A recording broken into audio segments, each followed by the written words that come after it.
नमस्कार मित्रांनो, आज आपण गणितातील एका महत्त्वाच्या चॅप्टरचा अभ्यास करणार आहोत. तो म्हणजे नंबर सिस्टीम. या चॅप्टरचा उपयोग आपल्याला लहान वयात असताना स्कॉलरशिप सारख्या वेगवेगळ्या एक्झाममध्ये तर होतोच, परंतु जर तुम्ही मोठे असाल तर सरकारी नोकरीची तयारी करत असताना देखील वेगवेगळ्या एक्झाम्समध्ये या नंबर सिस्टीम चॅप्टरचा आपल्याला उपयोग होतो. तर काय आहे या नंबर सिस्टीम चॅप्टरमध्ये आपण ते बघूया. नंबर सिस्टीममध्ये वेगवेगळ्या प्रकारचे संख्या कशा असतात ते बघितलं जातं. तर सगळ्यात प्रकार पहिला आहे संख्यांचा, तो म्हणजे नैसर्गिक संख्या, ज्याला आपण नॅचरल नंबर्स असं म्हणतो.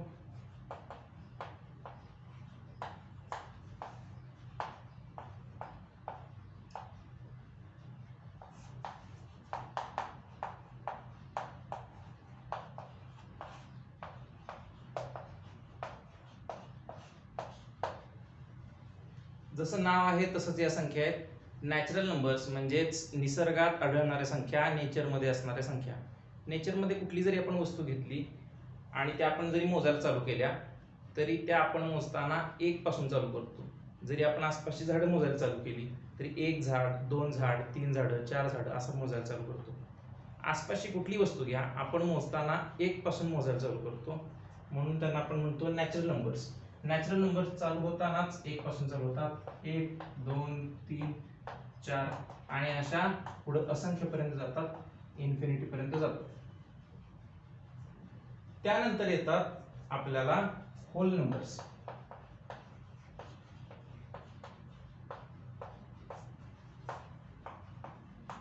म्हणजेच त्याला मराठीत आपण पूर्ण संख्या असं म्हणतो.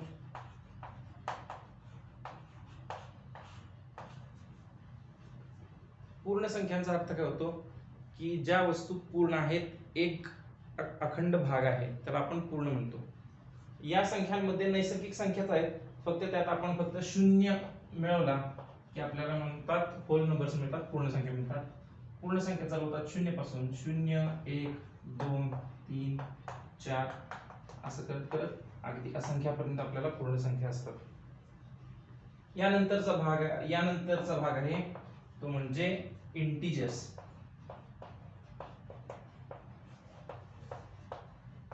इंटिजर्सला आपण पूर्णांक संख्या असं म्हणतो.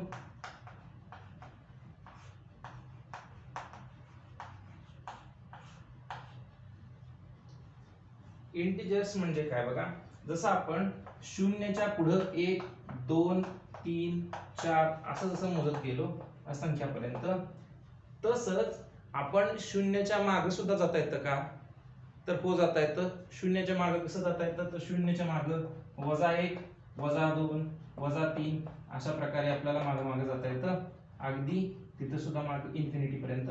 याला आपण हवं तर मायनस इन्फिनिटी असं म्हणूया.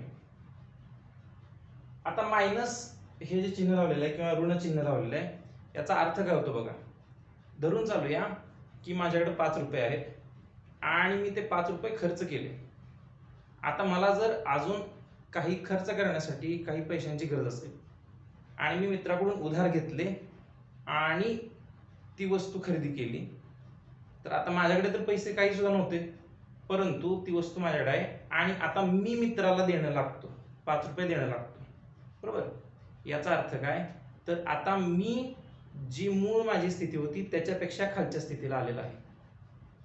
मूळ स्थिती जर आपण 0 धरली तर त्याच्यापेक्षा खालच्या जी स्थिती असते ती आपण सगळी निगेटिव्ह मध्ये दाखवतो. सपाट जमिनीवर खणलेला खड्डा असं एक तुम्ही एक्झाम्पल धरू शकता, किंवा एखाद्यावर असलेलं कर्ज हे एक एक्झाम्पल धरू शकता. तर हे आपण मायनस संख्येने असं दर्शवलं जातं, निगेटिव्ह नंबर्सने असं दर्शवलं जातं. ज्या शून्याच्या पुढच्या संख्या आहेत 1, 2, 3, 4 अगदी, यांना आपण सगळ्यांना पॉझिटिव्ह नंबर्स असं म्हणतो, पॉझिटिव्ह इंटिजर्स. म्हणजेच मराठी भाषेत आपण याला धनसंख्या, धनपूर्णांक असं म्हणतो. आणि शून्याच्या मागच्या ज्या संख्या आहेत -1, -2, -3 up to minus infinity, negative infinity, तर त्याला आपण निगेटिव्ह नंबर्स असं म्हणतो, निगेटिव्ह इंटिजर्स.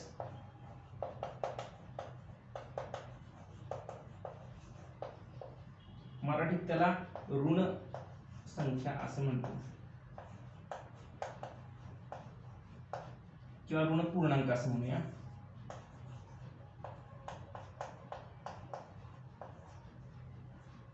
शून्य, धन पूर्णांक आणि ऋण पूर्णांक हे तिघही एकत्र येऊन आपल्याला इंटिजर्स मिळतात. याला आपण काही वेळा संख्या रेषा असंही म्हणतो. भलेही संख्या रेषेत अपूर्णांकांचा सुद्धा समावेश होतो, परंतु सध्या तरी आपण पूर्णांक संख्यांची ही संख्या रेषा असं धरून चालूया की जी शून्याच्या दोन्ही बाजूला जाते. डाव्या बाजूला निगेटिव्ह नंबर्स असतात आणि उजव्या बाजूला पॉझिटिव्ह नंबर्स असतात. आपण या संख्या रेषेवर जसजसं उजव्या हाताला जात जाऊ तसतसं आपल्याला संख्या मोठ्या होताना दिसतात आणि जसजसं आपण डाव्या हाताला जात जाऊ तसतसं संख्या लहान होताना दिसतात. आता याच्यानंतरचा भाग आहे तो म्हणजे परिमेय संख्या.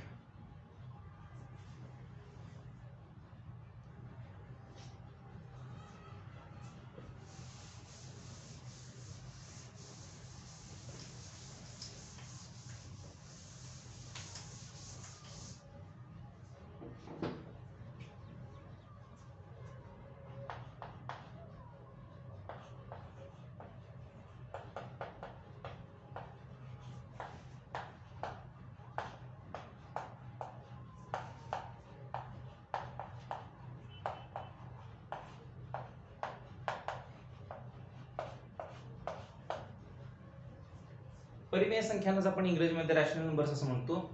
रॅशनल नंबरचा अर्थ काय होतो? अशी कोणतीही संख्या जी आपण p/q स्वरूपात मांडू शकतो. अशी कुठलीही संख्या जी आपण p/q स्वरूपात मांडू शकतो तिला आपण रॅशनल नंबर असं म्हणतो. फक्त अट एकच आहे, ते म्हणजे q हा शून्य नसला पाहिजे.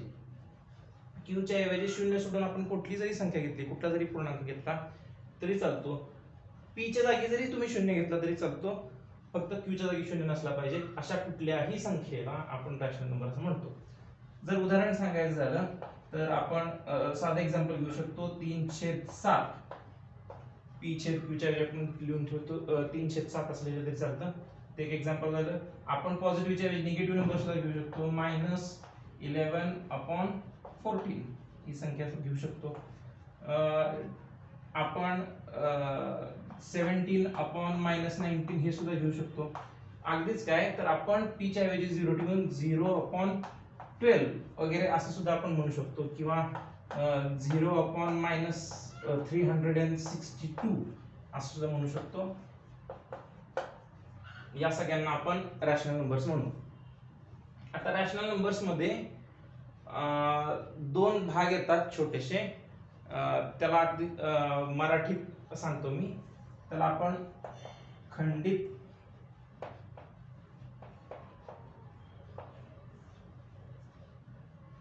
संख्या किंवा खंडित परिमेय संख्या असं आपण म्हणूया.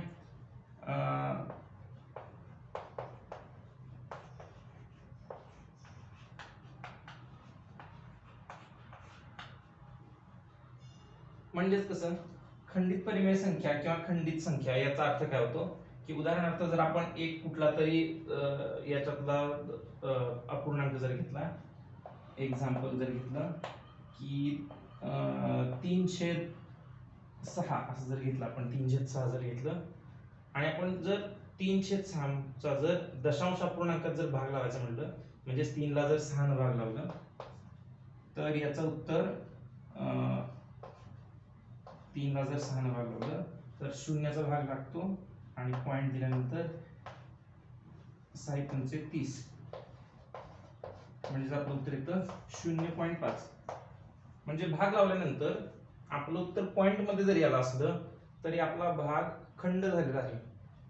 म्हणजे भाग आपला इथपर्यंत थांबलेला आहे, याच्या पुढे भाग गेलेला नाही. म्हणून अशा सगळ्या संख्यांना कसं म्हणतो आपण? खंडित परिमेय संख्या म्हणतो. या परिमेय संख्यांचाच एक भाग आहे. याच्यानंतर येतात अखंडित परंतु आवर्ती संख्या. आता अखंडित परंतु आवर्ती संख्या म्हणजे काय ते बघूया आपण.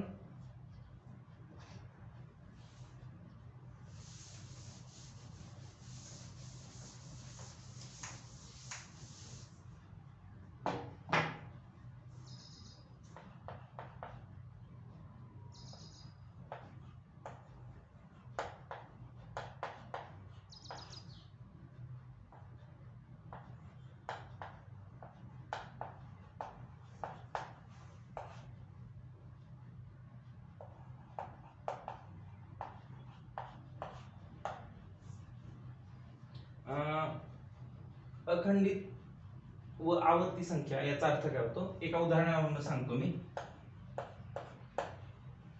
आपण उदाहरण घेतलं 10/3 असं एक जर आपण संख्या घेतली तर आता बघा 10/3 चा अर्थ होतो की 10 ला 3 ने भागलं.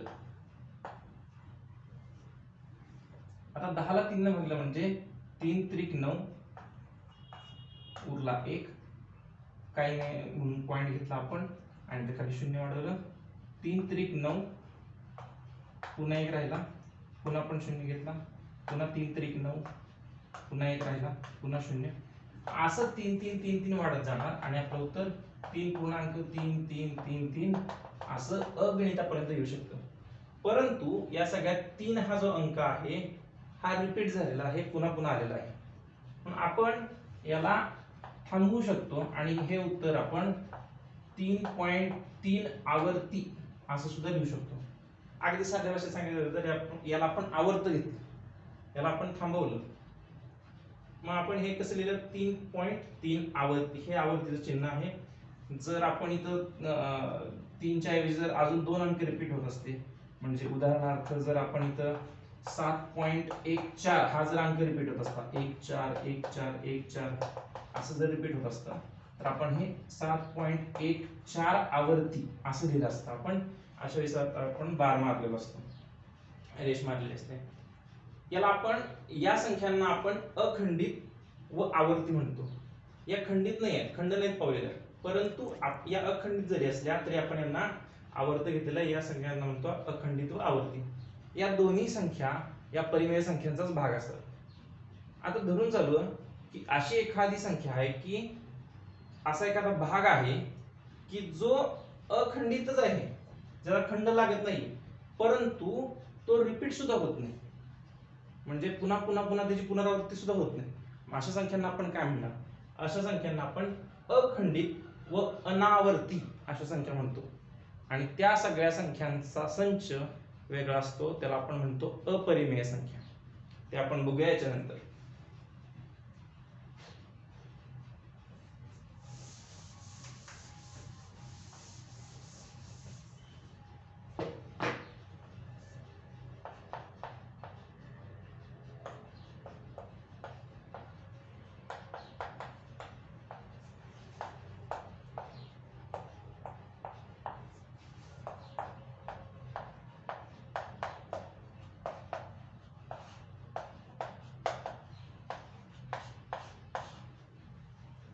इरॅशनल नंबर्स म्हणजेच अपरिमेय संख्या या अशा संख्या असतात की ज्या आपण p/q स्वरूपात मांडूच शकत नाही.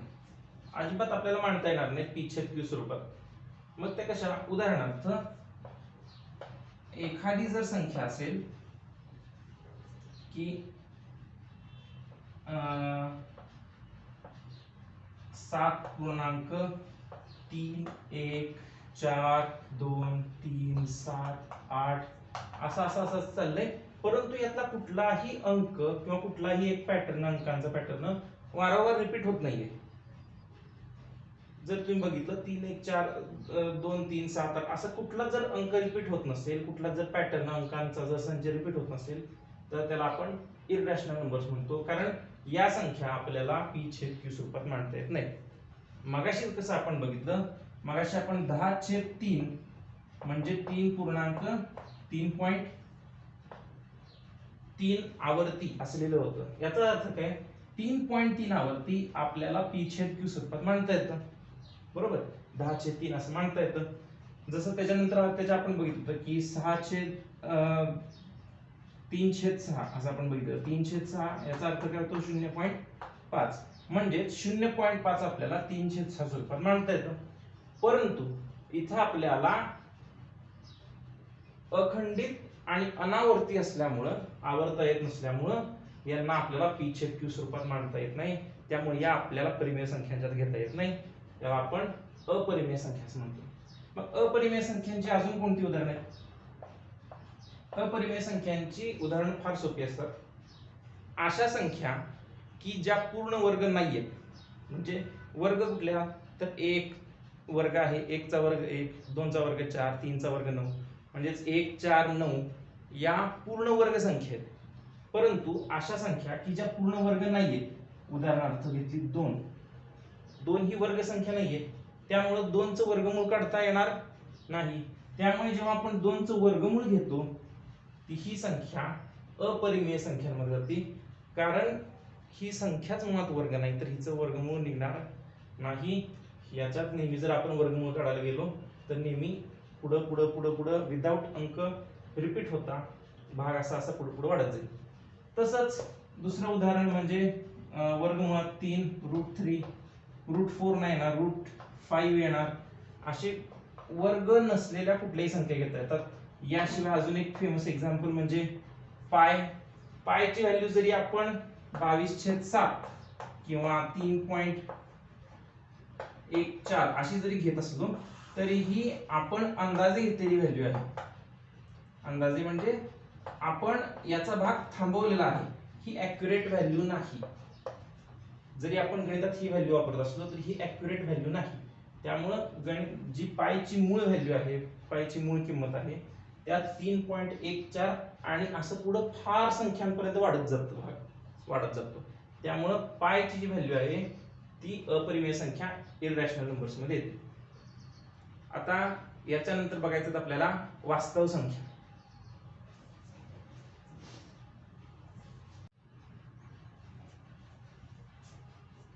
आता आपण बघणार आहोत रियल नंबर्स म्हणजेच वास्तव संख्या.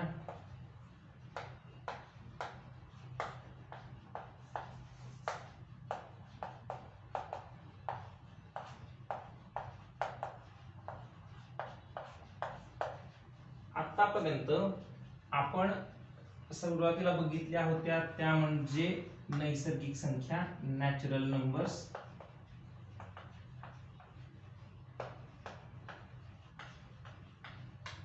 नॅचरल नंबर्स मध्ये जर आपण 0 मिळवलं तर आपल्याला मिळतात पूर्ण संख्या म्हणजेच होल नंबर्स.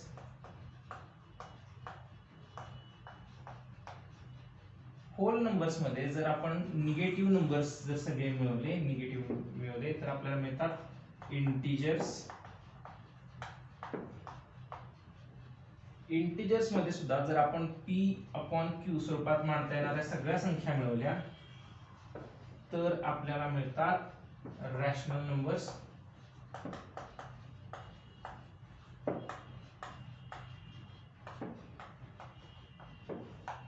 आणि रॅशनल नंबर्स मध्ये जर आपण उरलेल्या इररॅशनल नंबर्स मिळवल्या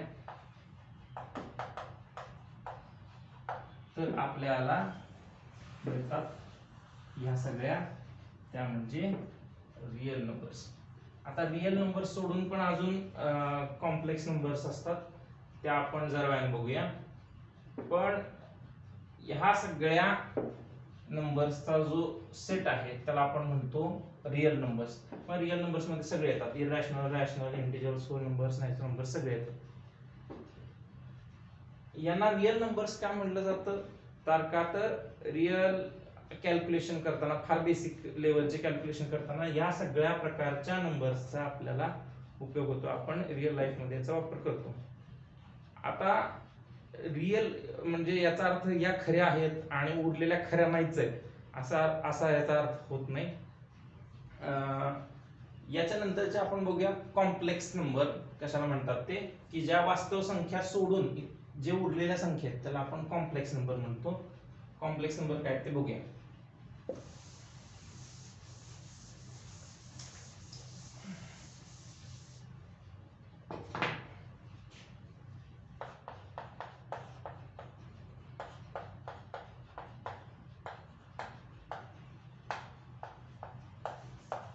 त्यांना आपण अवास्तव संख्या असं म्हणतो.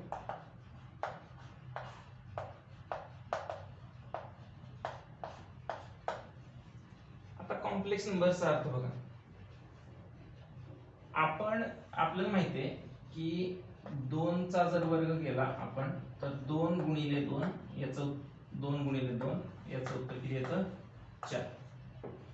जरी आपण -2चा जरी वर्ग केला तरी -2 गुणिले -2 याचं उत्तर किती येतं 4. म्हणजे ती संख्या मूळ संख्या जरी धन असली, पॉझिटिव्ह असली किंवा निगेटिव्ह असली, तर त्याचा जो वर्ग असतो, त्याचा स्क्वेअर असतो, तो कसा येतो नेहमी पॉझिटिव्हच येतो. परंतु असं आपण इमॅजिन करूया की एक संख्या आहे -4 आणि तिचा जर आपल्याला रूट काढायला लावला, तिचं जर वर्गमूळ काढायला लावलं, तर हिचं वर्गमूळ आपण कसं काढणार? आता आपल्याला माहिती आहे की -4 म्हणजे -1 गुणिले 4. 4चं वर्गमूळ तर किती असतं? 2 असतं. ते 2 तर बाहेर येईल. 8 काय राहिलं? -1चं वर्गमूळ. आता -1 मुळातच वर्ग नाही आणि वर्ग असण्यापेक्षा ती मुळात ऋण संख्या आहे आणि ऋण संख्येचं आपण वर्गमूळ ऋण हा वर्गच असू शकत नाही. कुठलीही संख्या, कुठल्याही संख्येचा वर्ग हा ऋण असू शकत नाही म्हणल्यावर आपण ऋण संख्येचं वर्गमूळ काढू शकत नाही. ही जी संख्या आहे, हा जो भाग आहे या संख्येतला, याला आपण कॉम्प्लेक्स नंबर असं म्हणतो. त्याला आपण आय ने डिनोट करतो, म्हणजेच 2 × I असं आपण डिनोट करतो.